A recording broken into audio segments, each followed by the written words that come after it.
Assalamualaikum warahmatullahi wabarakatuh.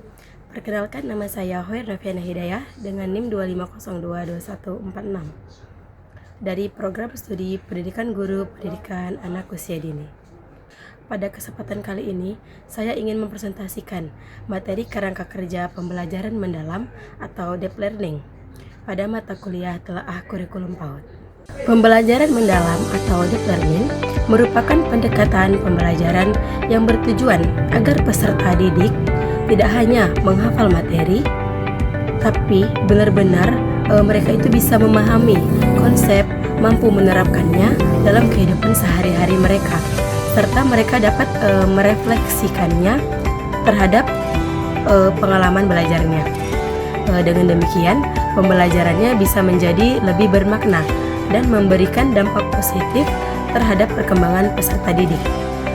Berdasarkan gambar kerangka kerja pembelajaran mendalam, terdapat 4 komponen utama, yaitu kerangka pembelajaran, yang kedua pengalaman belajar, yang ketiga prinsip pembelajaran, dan yang keempat dimensi profil lulusan. Komponen pertama adalah kerangka pembelajaran. Pada bagian luar gambar terdapat 4 unsur penting, yaitu praktik pedagogi, lingkungan pembelajaran, kemitraan pembelajaran, dan pemanfaatan teknologi digital. Praktik pedagogis berarti guru menggunakan strategi dan metode pembelajaran yang sesuai dengan kebutuhan peserta didik. Lingkungan pembelajaran harus aman, nyaman, dan mendukung anak untuk belajar secara aktif. Kemitraan pembelajaran menunjukkan bahwa pendidikan tidak hanya menjadi tanggung jawab guru, tetapi juga membutuhkan kerjasama dengan orang tua dan masyarakat.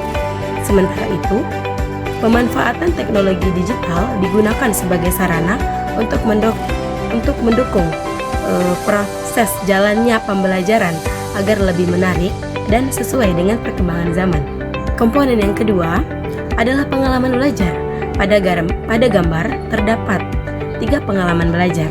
Pertama, yaitu memahami, mengaplikasikan, dan merefleksikan. Memahami hasil peserta didik berarti mereka benar-benar mengerti materi yang telah dipelajari dan dapat mengaplikasikannya. Berarti peserta didik dapat menggunakan pengetahuan dan keterampilan yang telah dipelajari dalam situasi nyata. Sedangkan merefleksi berarti peserta didik dapat mampu mengevaluasi pengalaman belajarnya, mengetahui hal-hal yang sudah dipahami maupun yang masih perlu diperbaiki. Dipahami maupun yang masih diperbaiki, jika keduanya saling bertemu, maka akan menjadi suatu pernyataan yang utuh. Ketiga, pengalaman belajar ini saling berkaitan sehingga menghasilkan pembelajaran yang lebih mendalam. Komponen yang ketiga adalah prinsip pembelajaran, yaitu pembelajaran harus berkesadaran, bermakna, dan mengembirakan. Berkesadaran berarti peserta didik itu harus terlibat aktif dan fokus dalam proses belajar. Bermakna berarti pembelajaran harus memiliki hubungan dengan kehidupan nyata, sehingga mudah dipahami dan diingat oleh peserta didik. Sedangkan mengembirakan berarti pembelajaran itu harus berlangsungkan dalam suasana yang menyenangkan, sehingga peserta didik itu merasakan nyaman, termotivasi, dan tidak merasa tertekan selama belajar. Komponen keempat adalah dimensi profil lulusan.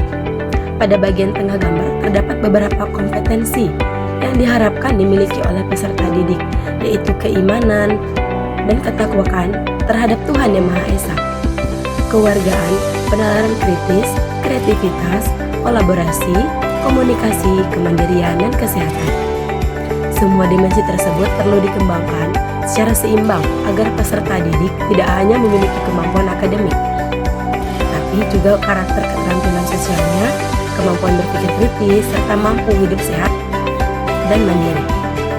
Apabila dikaitkan dengan pendidikan anak usia dini, pembelajaran mendalam sangat sesuai diterapkan karena anak bisa belajar melalui kegiatan bermain. Guru berperan sebagai fasilitator yang menciptakan pengalaman belajar yang menyenangkan dan bermakna. Sebagai contoh, Ketika anak belajar tentang tanaman, guru tidak hanya menjelaskan secara lisan, tetapi mengajak anak untuk menanam bibit, menyiram tanaman, mengamati pertumbuhannya, berdiskusi dengan teman, kemudian menceritakan hasil pengalamannya. Dari suatu kegiatan tersebut, anak belajar berkomunikasi, bekerja sama, berpikir kritis, kreatif, mandiri, serta peduli terhadap lingkungan sekitarnya. Melalui pendekatan pembelajaran mendalam, anak memperoleh pengalaman belajar secara langsung, sehingga pengetahuan yang diperoleh anak akan lebih mudah dipahami dan diingat.